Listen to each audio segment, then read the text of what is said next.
Allah'ın El-Mucib degan ism sifatlari haqidagi tafsirlar. Bismillah, elhamdülillah, ve salatu ve selamu ala Resulillah. Assalamu alaikum ve rahmetullahi ve berekatuhu. Tövendi diktanlağa Ustad Abduvali Qari Rahimullah'ın Kur'an ve sünnet nuri astida Allah Subhanahu ve Teala'nın güzel isim sıfatlarının kıskaca tefsirleri dersliklerinden Allah'ın El-Mucib degan isim sıfatları haqidagi tefsirlerini okuyumuz inşallah. Euzu billahi mineşşeytanirracim. Allah'ın El-Mucib degan isim sıfatları haqidagi tefsirler. Allah'ın bu isim sıfatları Kur'an'da iki yerde tilga ilingan. Sure Hud 61. ayetide أعوذ بالله من الشيطان الرجيم وإلى ثمود أخاهم صالحا قال يا قوم اعبدوا الله ما لكم من إله غيره هو أنشأكم من الأرض واستعمركم فيها فاستغفروه ثم توبوا إليه إن ربي قريب مجيب. tercümesi Semudqa ularning qarindishi Solihni payg'ambar qilib avatdiq. U aytdi: "Ey qavmim, Allohga ibodat qilinglar. Sizlarga Allohdan boshqa ibodatga loyiq hech ma'bud yo'qdir. U sizlarni zimindan, ya'ni tuproqdan yaratdi. Sizlarni ziminda yashatdi. Allohdan mag'firat tilanglar. Ondan uningga tavba qilinglar. Rabbim haqiqatan yaqindir. Duoni ijobat qilguchidir." Al-Mujib ijobat qilguchi, so'rg'uchilarning so'rgan narsasini madadkorlik bilan ijobat qilguchi, yalvurib duo qilguchilarning duosini qabul qilib ijobat qilguchi, majbur muztar bo'lguchilarning muztarligini ta'minlash orqali ijobat qilguchi hamda ularning Rabbidan so'ramagan ehtiyojlarini ta'minlash orqali ijobat qilguchi zot demakdir. Bu sifat faqat Alloh Subhanahu va Taolada kamil suratda tepiladi. Allah Subhanahu va Taala muhtojlarning ehtiyojlarini ular Rabbidan so'ramasimi biladi.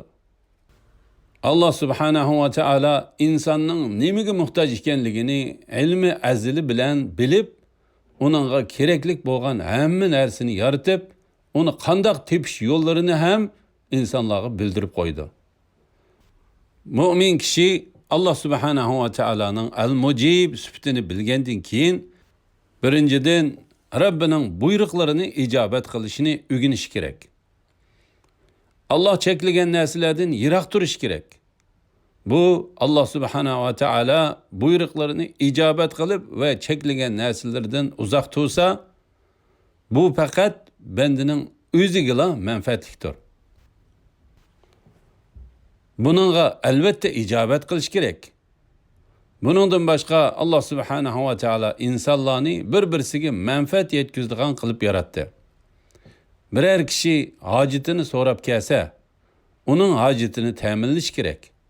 Agar hojatini ta'minlash qo'lidan kelmasa, uningga chiroyli gaplarni qilish kerak. Allah Subhanahu va Taala Qur'oni Karimda Sura Duha 10-oyatida وَأَمَّا السَّائِلَ فَلَا تَنْهَرْ tercümesi sailga qo'pollik qilma deydi. Rasululloh aleyhissalatu vesselam hatta dediki, agar Madinaning chetida bir qo'yning pochiq pishirilib da'vat qilinsam, men labbay deb boraman.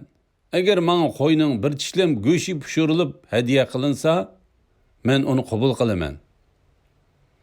Ya'ni insonlarning sayyidi bo'lgan Muhammad alayhissalatu vesselam o'zini shuncha kamtar tutib, Madinaning chetida bir qo'yning pochiq pishirilib da'vat qilinsa, labbay deb boraman deyishi da'vat qilinguchining eng esil ko'rsatkichisidir.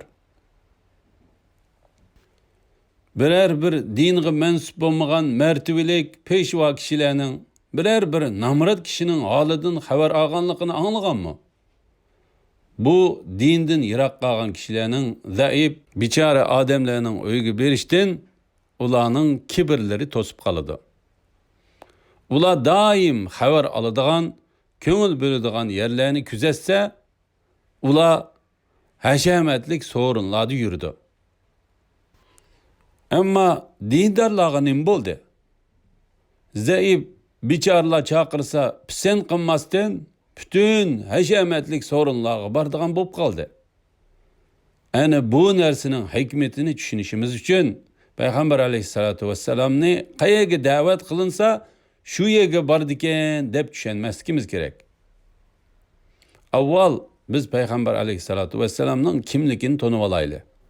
O kişi bütün alemge rahmet bulup, bütün insaniyetinin seyidi boğan zatının bir pacak pişirilip davet kılınsa bardiganlığı bu nahayeti çonkur mezmun ki hayatta hiç kandak bir rahber peşiva kişinin bundak zayıf biçare kişiler davet kıysa lebbey dep kelgenlikini tarihte köygenmesile. Ene bu nese bizning dindar peşvalarımızga hem tesiri boldu. Dindar peşvalar özünün dindeki talimatlarını esinden çıkırıp koydu. Ene Peygamber sallallahu aleyhi ve sellem el-Mucib Allah'ın icabet kıyıcı zat ikenlikini bilgenlikinden özüge eni şunda xulas ajırtıp ağan idi. Allah subhanahu ve teala muhtaçlarının duasını icabet kılıdı. Mezlumlarının duasını elbette icabet kılıdı. Allah subhanahu ve teala hadis kudusta şundak deydi ki mezlumның duasını icabet kılımen eğer mezlum dinsiz bolsa hem bende Allah subhanahu ve teala'nın el-Mucib sübtidin özüge şundak ülüş acırtıp eliş gerek. Bu özü bilen Allah'ın oturasıdaki sirki bir orunga davet kılıngan vakitte o orunun kandak boluşidan kat'i nazar. Eğer Allah'ın el-Mucib sübtidin ülüş almagan bolsa, eğer katı bir kişilerinin zayıf, biçare kişilerinin öýge berişige onun kibri yol koymaydı.